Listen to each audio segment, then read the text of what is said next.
Democrats accuse Americans of being pulled towards the far right, but evidence suggests it's actually Democrats who've become more extreme. Welcome to America Uncovered. I'm Chris Chappell. Democrats are still reeling from their 2024 election losses. It's like Jake Paul versus Mike Tyson. Tyson's fans held out hope despite the odds, but he lost decisively. The only difference is Tyson earned $20 million, while Harris's campaign wound up $20 million in debt. Also, the old guy in the political fight won. Many reasons were given, but Democrats put a lot of the blame on racism and sexism for why Harris lost. Especially racism and sexism from uneducated women and non-white men. And there is racial bias in this country, and there is sexism in this country. There are levels of sexism and racism that clearly a lot of people in this country are willing to tolerate. Does this mean tolerance suddenly isn't a good thing? Oh yeah, Democrats also blame each other. As the Washington Post puts it, progressives have complained that Harris made a broad play for the political center, rather than trying to generate more enthusiasm for Harris among some left-leaning voter blocs. She ignored a vocal minority and made a play for the biggest possible number of voters? What a dummy! Everyone knows you don't win elections by getting the most votes. But centrist Democrats have argued that the electorate has clearly moved rightward and that the party must adapt its message to appeal to those voters. Whether Democrats want to hear it or not, there is some truth to what those centrists are saying. This Financial Times chart shows how most demographics, especially Black, Asian, and Hispanic, have shifted towards the right compared to 4 years ago. The only demographics that shifted slightly left are people over 65 and white college-educated women.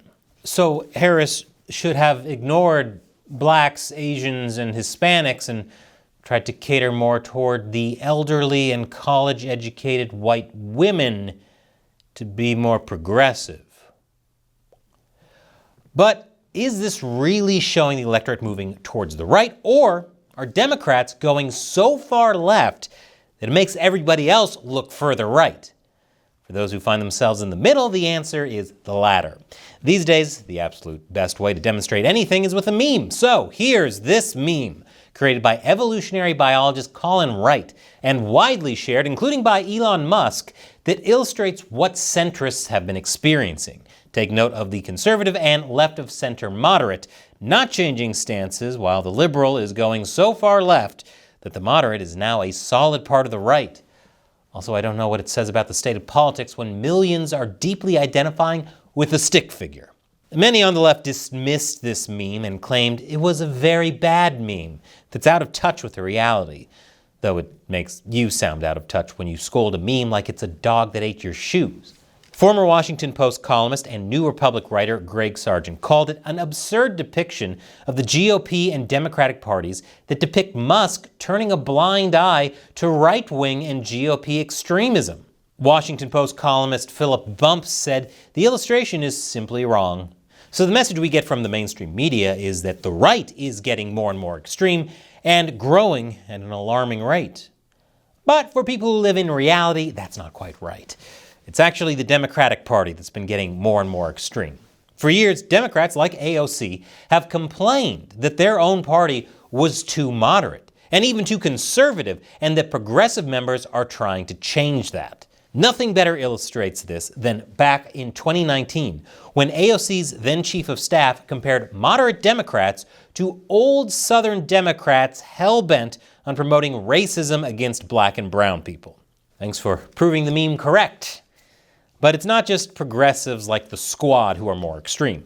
Political elites certainly aren't helping bridge the divide.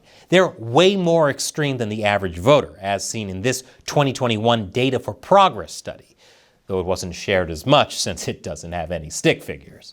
And what has been the result of this move further and further left?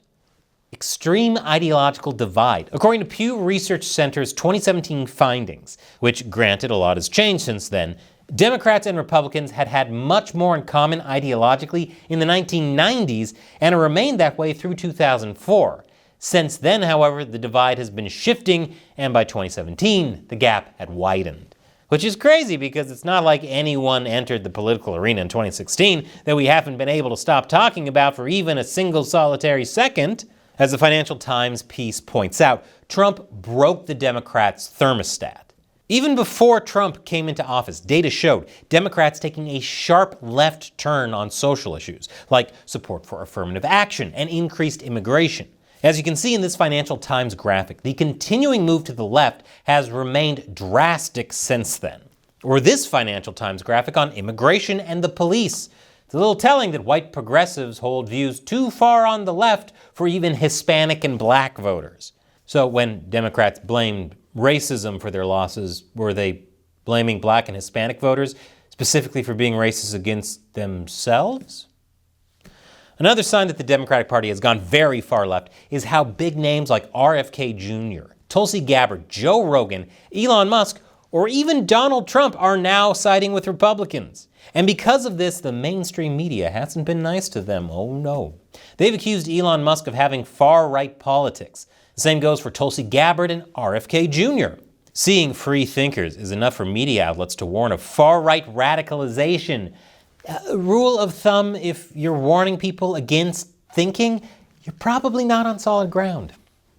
And of course, there's Trump, who's Hitler, Stalin, and Mussolini all wrapped up in one, like a fascist Neapolitan, which sounds despicable and delicious.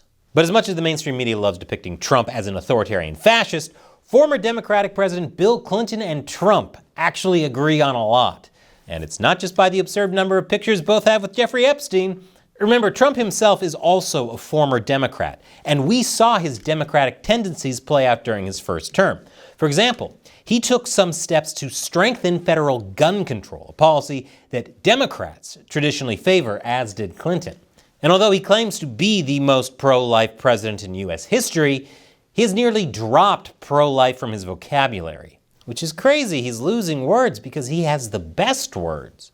And these are just a few examples of the similarities to Clinton, which are more than just interesting, they have some real consequences. As a result of Trump's similar positions, Republicans have backed away from their pro-life stance. In 2016, the Republican platform said unborn children have a fundamental right to life which cannot be infringed. But the 2024 Republican platform now makes no mention of the right to life. I can't tell if it's ironic or poetic that expression was aborted in a later term. Republicans have also softened their stance on same-sex marriage. Whereas before, it explicitly said that marriage was between one man and one woman, these days, Republicans are saying they're okay with the LGBTQ crowd as long as people aren't pushing transgender procedures on minors. And I think that, frankly, I wouldn't be surprised if me and Trump won just the normal gay guy vote. Because, again, they just wanted to be left the hell alone. And now you have all this crazy stuff on top of it that they're like, well, no, we didn't want to give pharmaceutical products to 9-year-olds who are transitioning their genders. We just wanted to be left the hell alone. The gay community might be relieved to see the vice president-elect couch many of their concerns, though I'm not sure you want to leave J.D. Vance alone with a couch. Of course, this isn't the kind of picture you get from Democrats in the mainstream media when you hear them talk about the Republican Party or members of the right. The reality is, in many ways, the Republican Party under today's Trump is just a softer version of the Bill Clinton-era Democratic Party. The Democrats of old could be considered solid conservatives today, showing just how far left they've gone. In the 90s, President Bill Clinton argued in favor of abortion. However, it was to be safe, legal, and rare. The idea was to make it a right that would be rarely necessary. Our vision should be of an America where abortion is safe and legal, but rare. Hillary Clinton also echoed the same message. We can support a woman's right to choose that makes abortion safe, legal, and rare, and reduces the number of abortions. But in 2016, she tweaked her mantra by dropping the word rare. So she wants abortions to be medium or well done. This was thanks in part to pressure from pro-abortion advocates who did not want to stigmatize abortion. Fast forward to 2024, and Kamala Harris made defending abortion the center of her presidential campaign platform. I guess it's not much of a surprise that the party defending abortion years later has fewer people voting for them. But that's quite a big change in 30 years. It usually takes much longer for shifts that big to show. And it's not just abortion. Views on both law enforcement and marriage have changed drastically as well. Remember, it was also Bill Clinton who signed the 1994 Violent Crime Control and Law Enforcement Act, which imposed tougher sentences, paid to put more cops on the street, and provided federal funds to build more prisons. He also signed the Defense of Marriage Act, which declared that no state should be required to recognize a same-gender marriage performed in another state. I'm pretty sure that by today's standard, anyone trying to implement these policies would be labeled a homophobic fascist. So while it's naive to assume that things, including political parties, will never change, it appears that one side of the political spectrum has moved much further to the left than the other has to the right. There, I spent a whole episode talking about what could be summed up in a meme. Memes truly are the distilled essence of meaning. And before YouTube kicks you to a random video, check out the latest episode of my show Deep Thoughts While Gaming, where I hide controversial topics and video game content. Once again, I'm Chris Chappell. Thanks for watching America Uncovered.